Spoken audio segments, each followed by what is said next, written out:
Queridos hermanos, buen día. Soy su amigo el diácono Antonio Cervantes Silva, diácono permanente de la parroquia Jesús Divino Maestro en Monterrey, Nuevo León, México.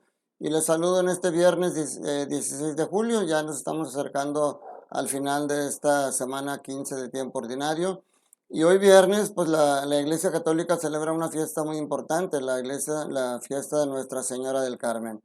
Le mando un saludo afectuoso a mis amigos, al padre Javier Hernández, en primer lugar, párroco de ahí, de esta parroquia de Nuestra Señora del Carmen, Urdiales. Un saludo a la comunidad que están hoy de fiesta. Es una comunidad que también es importante para mí porque fue la primera comunidad en la que yo participé como diácono en una misa, asistiendo a Monseñor, nuestro arzobispo Rogelio Cabrera y con el padre Javier, que era mi párroco anterior aquí en Jesús Divino Maestro. Entonces es una comunidad a la que quiero mucho y le mando un saludo afectuoso.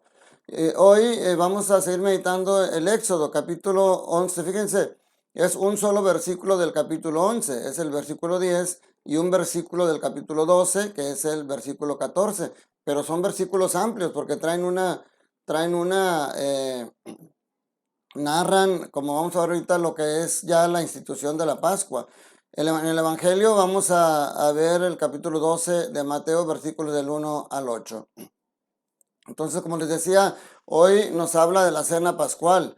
El éxodo ya está cerca. El faraón se va a ver obligado, porque a pesar de los prodigios que Moisés y Aarón han estado haciendo, sigue terco en no dejar salir a su pueblo.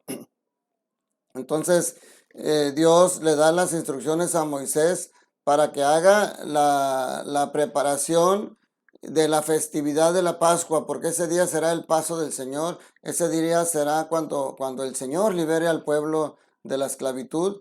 Por eso les dice que lo deben de celebrar de una manera muy particular. Y entonces les dice que deben de sacrificar un cordero del tamaño suficiente para que se alimente la familia. Y si la familia es muy pequeña, que se junten dos.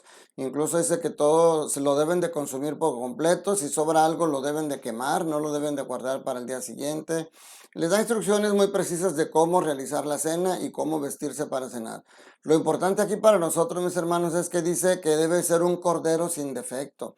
Todo esto es una prefiguración de la Pascua de Cristo. Aquí es la Pascua, la salida del pueblo de Israel de la esclavitud, y Cristo nos traerá la salida del pecado, de la esclavitud del pecado. Entonces, y lo importante también para nosotros es que les dice que con la comida, fíjense, nosotros nos alimentamos de la Eucaristía, comemos el cuerpo de Cristo, y la sangre de Cristo en la cruz fue la que nos liberó y nos purificó. Entonces aquí en esta cena pascual, el Señor les dice, deben de comer el cordero completo, ese cordero sin defecto que es signo de Cristo, deben de comerlo completo. Y con la sangre deben de rociar los dinteles, las puertas, los marcos, de manera que cuando pase el Señor, como le digo, aquí no nos dice, no nos menciona todas las plagas con las que fue azotando al pueblo de Egipto. Pero sí nos dice la última, dice, pasaré por todo Egipto y me llevaré, o sea, morirán todos los primogénitos de animales o de personas que estén ahí, todos ellos van a ser eliminados, pero solamente se salvarán aquellos en los que esté la marca de la sangre del cordero en la puerta. Se fijan cómo esta es la prefiguración de Cristo, la sangre del cordero, que es la que nos purifica y nos libera.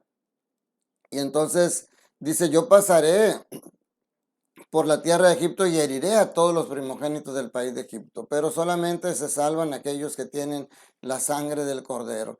Y termina diciendo, este día será para ustedes un memorial y lo celebrarán como fiesta en honor del Señor, de generación en generación celebrarán esta fiesta como institución perpetua. Por eso hasta la fecha los judíos siguen celebrando esta Pascua de esa manera. Nosotros, pues bueno, ya sabemos que lo meditamos en Semana Santa, como la Pascua que nosotros celebramos es la Pascua de Jesucristo, la Pascua de Resurrección.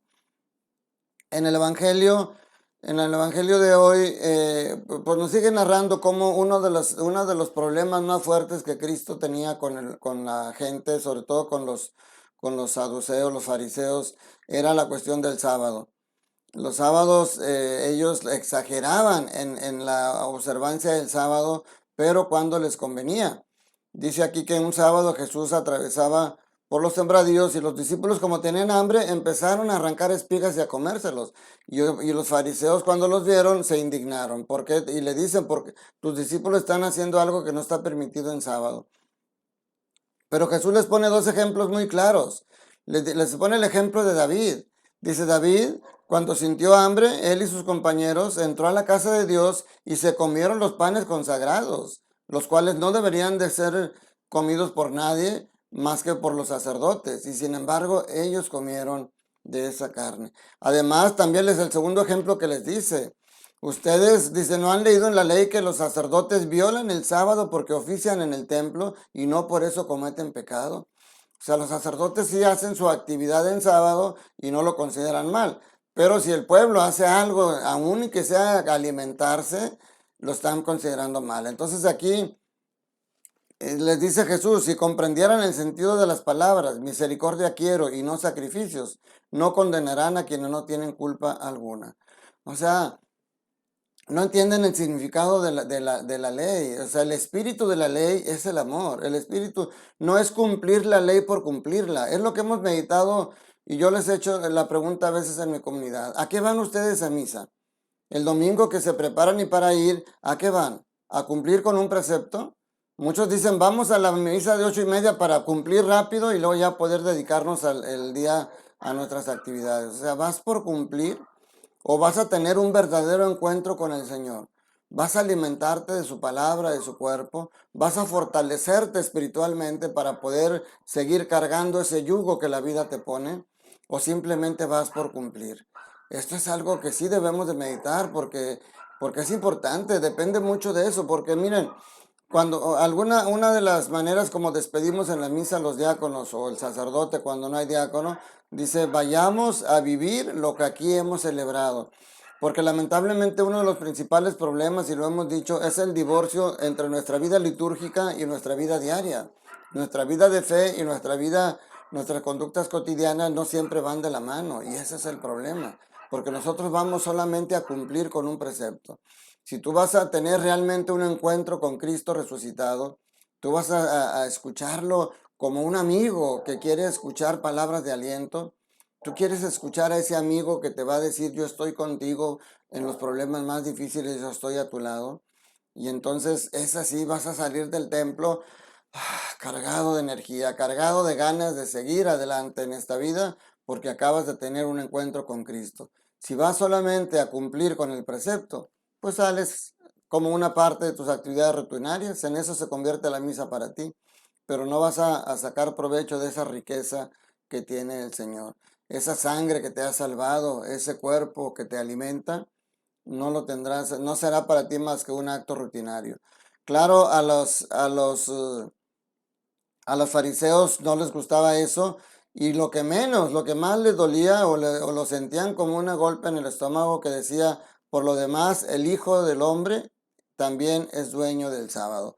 Ya veían que Jesús estaba equiparando a Dios y pues eso era algo que no le gustaba y ya veremos mañana qué consecuencias tiene eso. Entonces yo te invito a que vayas a misa, mi hermano, como un verdadero encuentro con el Señor, como un verdadero encuentro entre Dios, dos hermanos, entre dos amigos que se aman y que se ayudan. Y entonces sí, ese encuentro con Dios cambiará tu vida. Tu vida tiene que ser diferente como la samaritana que después de encontrarse con Jesús, su vida fue diferente. Como la de Zaqueo que después de encontrarse con la mirada de Cristo, su vida fue diferente.